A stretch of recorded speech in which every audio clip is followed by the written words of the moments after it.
Naranasan mo na bang hindi makatulog sa gabi dahil sa kakaisip kung saan kukuha ng pambayad kinabukasan? Yung tipong tumutunog pa lang ang cellphone mo, kinakabahan ka na dahil alam mong maniningil na naman ng mga online lending apps o OLA. O kaya naman, tuwing kakatok ang inyong kapitbahay o ang Bombay, nagtatago ka sa loob ng kwarto at pinapasabi mo sa anak mo na wala ka sa bahay. Ramdam mo ba yung bigat sa dibdib? Yung pakiramdam na kahit anong kayod mo, kahit anong overtime at sipag mo sa trabaho, pagdating ng sweldo, dadaan lang ito sa kamay mo at mapupunta lahat sa pambayad utang. Wala pang isang araw, ubus na ang sweldo. Tapos uutang ka na naman para may makain kayo hanggang sa susunod na kinsenas. Kung ganyan ang sitwasyon mo ngayon, kapatid, para sa'yo ang video na ito. Disclaimer. Ang mga impormasyon, tips at opinyon sa video na ito ay para sa educational at inspirasyon lamang. Hindi ito pumapalit sa payo ng isang lisensyadong financial advisor. Ang anumang desisyon mo sa pera o investment ay iyong sariling responsibilidad. Laging pag-aralan ng mabuti ang mga papasuking hakbang sa iyong personal finance. Hello mga Kapinoy! Welcome back sa ating channel. Ako ulit ang inyong kasama sa pag-abot ng mga pangarap niyong guminhawa ang buhay. Nakita ko ang mga comments ninyo sa mga nakaraan nating videos. Sabi nung iba, paano kami makakapag-ipon? Baon nga kami sa utang. Paano kami mag-i-invest? Lubog na kami sa interest ng credit card at ng mga pautang online. Kaya naman ngayon, ginawa natin itong The Utang Escape Plan. Ito ang magiging gabay mo para tuluyan ng makaahon mula sa kumunoy ng utang. At bago tayo magsimula, gusto kong sabihin sa iyo na hindi ka nag-iisa. At lalong hindi ka higit na masamang tao dahil may utang ka. Marami sa atin ang nabaon sa utang, hindi dahil sa luho o dahil sa gusto nating magyabang. Marami ang nabaon sa utang dahil nagkasakit ang mahal sa buhay, nawala ng trabaho nung pandemya, o naipit sa sobrang taas ng mga bilihin ngayong 2026 dahil sa inflation. Naiintindihan natin yan. Minsan, kumagat tayo sa patalim dahil yun lang naiisip nating paraan para may maihain sa hapagkainan.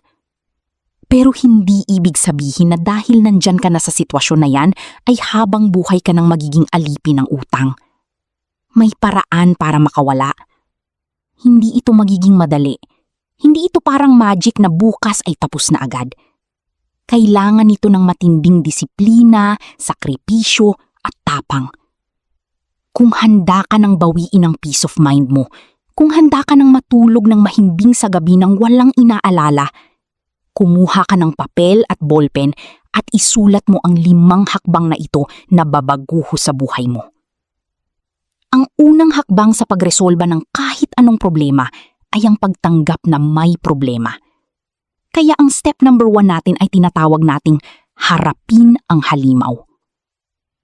Karamihan sa mga taong baon sa utang, hindi nila alam kung magkano ba talaga ang kabuuang utang nila. Bakit? Kasi natatakot silang malaman. Mas pinipili nilang magbulag-bulagan at hulaan na lang ang babayaran buwan-buwan kaysa tignan ang buong larawan. Kapatid, hindi mo matatalo ang kalaban kung hindi mo alam kung gaano ito kalaki. Paano natin ito gagawin? Simple lang pero masakit sa damdamin. Kumuha ka ng isang malinis na papel o notebook. Isulat mo lahat ng taong at kumpanyang may utang ka. Oo, lahat. Mula sa pinakamalaking utang mo sa bangko o sangla ng bahay, yung kinaskas mo sa credit card, yung inutang mo sa mga online lending apps tulad ng Tala, BillEase, OneHand o kung ano-ano pa. Yung utang mo sa Bombay, sa 5-6 o sa ATM sangla. Pati yung inutang mo sa sari-sari store ni Aling Nena na hindi mo pa nababayaran. Ultimong inutang mo sa kamag-anak, kapatid o kaibigan na 500 at 1,000. Isulat mo sa isang kolum ang pangalan ng pinagkakautangan. Sa susunod na kolum, isulat mo ang eksaktong halaga kung magkano ang natitirang utang o outstanding balance. Sa pangatlong kolum, isulat mo ang interes o tubo buwan-buwan. At sa pang-4 na kolum, isulat mo kung magkano ang minimum amount o yung pinakamababang kailangan mong bayaran para hindi ka maperwisyo. Pagkatapos mong ilista lahat, itotal mo. Malamang maiiyak ka sa makikita mo. Malamang manglulumo ka at mapapaisip, grabe, ganito ba kalaki ang utang ko? Paano ko ito mababayaran? Okay lang umiyak, diyan magsisimula ang pagbabago. Kapag nakita mo na ang halimaw, alam mo na kung ano ang kailangan mong labanan. Hanggat nakatago yan sa isip mo, patuloy ka nitong tatakutin. Pero kapag naisulat mo na sa papel, nagiging mga numero na lang yan na may solusyon. Ikalawang hakbang, itigil ang pagdugo. Kapag may sugat ka na dumudugo, ano ang una mong ginagawa? Bago ka maglagay ng gamot, kailangan mo munang itigil ang pagdugo. Tama? Ganyan din sa utang. Ito ang ikalawang hakbang. Itigil mo na ang pagkambyo ng pambayad galing sa isa pang utang. Sa Pilipinas, tinatawag natin itong tapal system o bukas-butas, takip-butas. Uutang ka kay Pedro, pambayad kay Juan. Tapos uutang ka sa isang ola, pambayad sa kabilang ola. Tapos kapag naningil na pareho, isasangla mo yung ATM mo para mabayaran yung dalawang ola. Ang tawag dyan ay debt cycle o cycle ng pagkakautang na walang katapusan. Kapatid, hindi ka nakakabayad sa ginagawa mo. Ang ginagawa mo lang ay pinapalaki mo yung interes na binabayaran mo at dinadagdagan mo yung mga taong pwedeng maningil sa'yo. Sa tuwing umuutang ka pambayad ng isa pang utang, inilulubog mo pa ang sarili mo papunta sa ilalim ng lupa. Kaya simula ngayon, sa oras na mapanood mo ito, ipangako mo sa sarili mo, hindi ka na uutang ng panibago. Kahit anong mangyari, putulin mo na ang iyong mga credit cards kung hindi mo na makontrol ang sarili mo. I-uninstall mo ang lahat ng nagkakalat na lending app sa cellphone mo. Huwag ka nang manghiram sa kapitbahay natin. Paano ang kakainin namin bukas kung hindi ako uutang? Ito na ang panahon para magbago ng lifestyle. Kailangan mong tanggapin ang katotohanan na hindi mo na pwedeng ipagpatuloy ang dati mong pamumuhay. Kung dati nakakapag-fast food kayo tuwing linggo, ngayon kailangan yung bumili ng gulay at magluto sa bahay. Kung dati nagtataksi ka o nagtatricycle araw-araw, ngayon baka kailangan mong maglakad ng mas maaga o mag-jeep. Ibenta mo ang mga gamit sa bahay na hindi mo na ginagamit. Yung mga sapatos na nakatambak, yung lumang TV na may bago ka namang kapalit, yung mga damit na di nakasya. Gamitin mong pambili ng bigas at ulam. Pero the rule stands, stop borrowing money. Hindi po nasusolusyonan ng utang ang panibagong utang. Lunas na pansamantala, pero lason na pangmatagalan. Ikatlong hakbang, ang snowball o avalanche method. Ngayong alam mo na lahat ng utang mo at tinigil mo na ang pag-utang ng panibago, paano natin ito sisimulang bayaran isa-isa? Hindi mo pwedeng bayaran ng sabay-sabay ng buo dahil hindi naman sasapat ang sweldo mo. Dito papasok ang dalawang sikat at pinaka-epektibong paraan sa pagbayad ng utang na ginagamit ng mga financial experts sa buong mundo. Ang debt snowball at ang debt avalanche method. Paraan A, ang debt snowball method. Ito ay para sa mga tao na kailangan ng motivation o mabilis na wins para ganahan silang ipagpatuloy ang pagbabayad. Ganito gumagana ang snowball. Ayusin mo ang listahan ng utang mo mula sa pinakamaliit na halaga hanggang sa pinakamalaking halaga, kahit gaano pa kalaki ang interes nila. Halimbawa, may utang ka.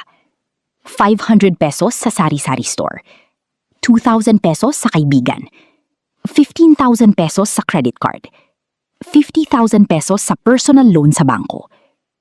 Ang gagawin mo, babayaran mo ang minimum amount o yung pinakamaliit na required ibayad doon sa mga malalaking utang, yung utang 2, 3, at 4. Tapos, lahat ng sobrang pera mo, bilang pinagkakasya mo na sa budget mo ang buhay nyo, ilalagay mo pambayad sa pinakamaliit na utang. Utang 1, 500 pesos sa sari-sari store. Kapag nabayaran mo na ng buo yung 500 pesos, burahin mo na ito sa listahan. Yes! Wala na akong utang kay Aling Nena. Anong mararamdaman mo? Gagaan ang loob mo. Masasabi mo sa sarili mo na, kaya ko pala. Ngayon, yung perang pambayad mo sana kay Aling Nena, isama mo sa ibabayad mo dun sa pangalawang maliit na utang, yung 2,000 pesos sa kaibigan. Kapag nabayaran mo na yon, bura ulit sa listahan. Gaganda na naman ang pakiramdam mo. Hanggang sa yung binabayad mo, unti-unting lumalaki. Gaya ng isang snowball na gumugulong sa yelo, palaki ng palaki, at ibinabangga mo na ngayon sa mas malalaking utang, gaya ng credit card. Paraan B, ang Debt Avalanche Method. Ito naman ang paraan para sa mga taong gustong makamenos sa babayarang interes at mathematically ang pinakatama at pinakapraktikal. Dito, aayusin mo ang listahan mo pero nakabase sa pinakamataas na interest rate hanggang sa pinakamababa. Kadalasan, ang nauuna dito ay ang mga OLA at mga credit cards na umaabot ng 3% hanggang 10% interest kada buwan. Ganon din ang gagawin mo. Bayaran ang minimum sa lahat ng ibang utang, tapos buhos lahat ng ekstrang pondo mo dun sa utang na may pinakamataas na interest.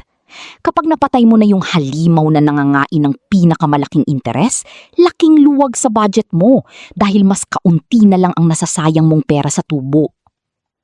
Kahit alin sa dalawa ang piliin mo, parehong epektibo ito. Kung kinakailangan mong makakita na may nabubura sa listahan mo agad, piliin mo ang snowball. Kung nakakakaba para sa'yo ang malalaking amount of interest araw-araw, piliin mo ang avalanche. Ang pinakamahalaga, pumili ka ng isa at sundin mo ng walang palya. Ika-4 na hakbang. Makipag-usap, huwag magtago. Ito ang isa sa pinakamalaking pagkakamaling ginagawa ng maraming baon sa utang, ang magtago. Binabato ng mga tawag mula sa bangko o ahensya, binablock ang numbers, hindi binubuksan ang pinto. Pakinggan ninyo ako. Ang mga bangko o lending firms ay negosyo. Ang gusto nila ay makuha pabalik ang perang inilabas nila, kumita kung pwede.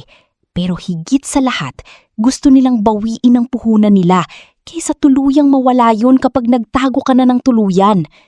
Kung hindi ka sasagot o tatakbo ka, ipapasa nila ang account mo sa mga collection agencies na kung minsan ay hindi masyadong mabait at gagawin ang lahat kahit ang pamamahiya, makuha lang ang ibabayad. Kaya kapag hindi ka na talaga makabayad, harapin mo sila at makipag-usap. Pumunta ka sa opisina ng bangko mo o tawagan mo ang customer service ng inyong credit card. Sabihin mo ang totoo sa maayos at magalang na paraan. Sabihin mo, gusto ko pong magbayad ng buo, kaya lang hindi ko na talaga kaya ang monthly payment dahil nawalan ng trabaho ang asawa ko. Pwede po ba tayong gumawa ng paraan? Manalig kayo. May mga programa ang mga bangko para dito. Tinatawag itong restructuring o amnesty program. Ano itong restructuring o amnesty? Pwede nilang ihinto ang pagpatong ng mga nakakalulang penalty at interest. Pwede rin nilang pahabain ang bayarin mo hanggang 5 taon. Kung dati, pinapabayad ka ng 5,000 pesos every month, pero 2,000 pesos lang ang kaya mo. Sa pamamagitan ng restructuring program, pwedeng gawing 2,000 pesos na lang buwan-buwan yan para sa susunod na 4 na taon, para pasok sa kaya ng bulsa mo sa ngayon. May mga kaso pa nga na inaalok nila na kung may cash on hand ka, kunyari galing sa bonus mo, bibilhin muna nila ang kalahati nitong prinsipal, tapos i-waive o kakalimutan na nila lahat ng naipong penalties o surcharge. Yes, lalo na sa credit cards, kadalasan ay inaalis na nila ang penalty basta magkusang magsettle ka lamang ng prinsipal. Ngayon, paano naman sa mga OLA? Dito maraming napupraning. May mga OLA kasi na kapag na-delay ka lang ng isang araw at text na sa lahat ng contacts mo sa cellphone at sasabihin sa boss mo at sa mga nanay mo na ikaw ay scammer o snatcher para mapahiya ka. Ito ang dapat niyong malaman ngayong 2026. Labag sa batas ang pamamahiya. Ayon sa Securities and Exchange Commission ng Pilipinas at ang National Privacy Commission, mahigpit na ipinagbabawal ang paggamit ng pananakot, pamamahiya o pagkontak sa ibang tao, libon dun sa naging co-maker mo o tinukoy mong character reference mo para magkolekta ng utang. Kung nakararanas ka ng pambubuli ng isang OLA, Lalo na the ones that access your personal contacts without permission? Unang-una, i-lock ang FB mo. I-message mo mga kaibigan at kapamilya mo. Ipaliwanag mo ng tapat. Nadawit ako sa Ola. Na-scam ang personal data ko. Kaya kung may mag-text sa inyo na hindi maganda tungkol sa akin, ignore nyo lang at binabayaran pa natin legally ang principal. Huwag kang mamatay sa hiya dahil sadyang taktika nila yun. Kausapin pa rin nila politely. Sabihin nyo, babayaran ko ang inutang ko or principal. Pero ayon sa SEC, ang ganyang klase ng interest rate nyo and harassment tactics ay labag sa batas. Isusumbong ko kayo pag hindi kayo pumayag sa maayos na arrangement. Maging matapang kayo sa tamang lugar, lalo na alam nyo ang batas. Huwag nilang gawing rason ng utang para alisan kayo ng dignidad bilang tao. Ikalimang hakbang, dagdag kita, bawas gastos. Kapag ginawa mo na ang hakbang 1 hanggang 4, nagawa mo na ang structure o plano mo. Pero paano mapapabilis ang tagpo na mabura ang lahat ng halimaw sa listahan mo? Kailangan mo ng mas maraming bala at ang bala na ito ay pera. Pero hindi mo ito makukuha sa pag-utang uli at limitado ang maitatabi mong pondo galing sa fixed mong sahod. Kaya ang solusyon ay napakasimple sa pandinig pero matindi ang hinihinging dedikasyon.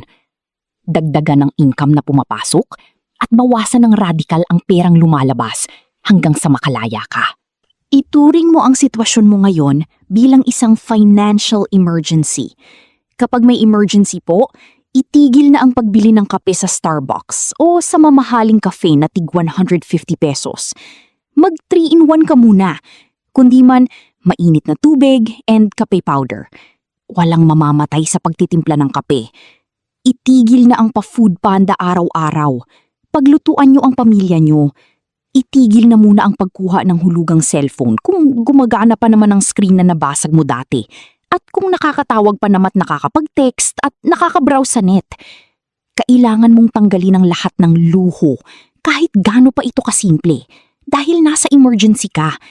Kapag nag-cramps ang budget, ang natitipid mo, pandagdag bala yun sa pagbabayad ng mga utang mo.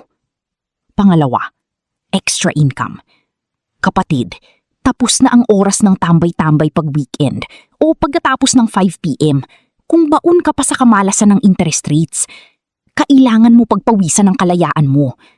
Ngayong 2026, ang daming pwedeng pagkakitaan na hindi mo kailangan ng malaking kapital. Tindahan at benta. Marunong ka ba magluto ng yema o ulam? Magbenta ka sa opisina, itinda mo sa labas ng bahay. Skills at serbisyo. Bukas ba ang weekend mo? Baka pwede kang mamasada ng tricycle, mag-angkas part-time, o mag-grab food rider. Kung marunong kang mag-repair ng aircon at magkumpuni, ipagsilbi mo ito sa mga kapitbahay. Kung napanood mo man ang video ko tungkol sa upskilling, why not try doing freelance gigs ng gabi? Mag-edit ng video, maging virtual assistant. Ilagay niyo po sa isip, hindi kayo habang buhay walang tulog. Hindi kayo habang buhay magtatrabaho ng 16 na oras sa maghapon na literal kang lalantad para sa 2 jobs. Kung hindi mo lang gusto, ginagawa mo ito ngayon as a sacrifice para balang araw makahinga ka ng maluwag. Temporary lang po ang hirap. Lahat ng kikitain sa side gig o racket, lahat ng ipinasok ng papiso-piso mong extra na kita na hindi nanggaling sa arawang regular, idiretso at ibuhos sa utang. Huwag niyong ibulsa at bili nga muna akong milk tea kasi napagod akong mag-grabe. Hindi ka makakawala kapag idadahilan mo yung reward mo. The reward, mga kapatid, is peace of mind, being fully debt-free in 1 to 2 years. Kapatid, pikit ka sandali at isipin mo to. Anong pakiramdam mo nung oras na wala ka ng kahit na anong utang sa kahit na kanino? Wala nang bills para sa interes. Wala nang nangaabala sa cellphone para isumbat at mang-threaten na may ipabarangay o may mangkukuha ng gamit galing sa collection company. Sweldo mo, sayo na. Ang matitira, buong-buo na uwi mo para sa pagiging savings at the future wealth plan ng buong pamilya. Mapapabilis ka na sumagot sa cellphone kapag hindi kilala yung number. Bakit? Wala kasing naghahabol ngayon sa'yo. At doon po ninyo ilalagay yung investment na itinuro ko sa nakaraang video. Yung itinabi nyong pambayad utang, ngayon gagamitin nyo na sa digital banks, sa MP2, sa REITs, and in stock investing. Imagine mo na ang 5,000 pesos a month noon ay sinunog mo sa utang at interest every month. Paano kapag ikaw naman ang nakaka-receive ng tubo o interest? Para iyon sa retirement at peace of mind mo. Alam kong nanonood ang marami sa inyo ngayon na iniingatan ng mga luha para di tumulo habang inaalala nyo yung tambak nyong accounts at statement of accounts. Gabi na and hindi ka makatulog, kinakalampag ka ng thoughts on how to survive next month. Kaibigan, naririnig at nakikita ka namin. There is hope only if you commit to ending it now with consistent discipline on these 5 steps. Gusto kong ulitin para malinaw sa matamlay mo na puso. Number 1, harapin mo ito, ilista mo. Number 2, itigil ang pagdurugo, huwag nang umutang para magbayad. Number 3, pumili ng snowball na strategy para unti-unting tanggalin ang listahan. Number 4, huwag magtago, makipag-communica sa inuutangan at manghingi ng pag-unawa at restructuring. Number 5, humanap ng sobrang pondo sa part-time jobs habang binabawasan ang mamahaling luho sa budget. Gawin mo ito bukas na bukas, huwag nang ipagbukas pa ang unang hakbang. At hinihiling ko ng buong puso, pagkalipas ng 1 taon, 3 taon o 5 taon, bumalik ka ulit sa video na ito. Mag-comment kayo. Lord, maraming salamat. Inabot na pala ako the 2 years, the hardest moments in my life. I've sold a lot. I worked 3 jobs. I endured the harassment. But today, 0 utang na po ako. In the name of freedom, pagka dumating yan ha? Kaya nyo ito mga kapatid. Naniniwala ako sa tapang nyo na mas malaki ang potensyal nyong umasenso kesa magpaalipin sa credit system habang buhay. Kung itong video na ibinahagi natin ay naging liwanag para sa madilim nyong finances, huwag kayong kalimutang makibahagi and palaganapin this video sa Facebook pages. Click nyo po yung share button, mag-like para i-raise siya ng YouTube at makita pa ng ibang nahihirapang Pinoy ngayong taon. Sabay-sabay sana tayong abutin ang pagbabago para sa ekonomiya. Pindutin ang subscribe at ang bell icon para updated ka sa mga latest nating video. Salamat sa mga natitirang atensyon and good luck sa una nyong listahan mamaya. Ako pa rin po ang inyong gabay dito sa Tips for Pinoy at tatandaan palagi, ang maayos at matapang na pagpaplano ang tutulong na ipagkaloob ang kapayapaan na inaasam ng damdamin at ng kalooban nyo araw-araw na hinaharap the real world obstacles. Kita-kits tayo dun sa susunod nating video. Bye-bye at laban lang!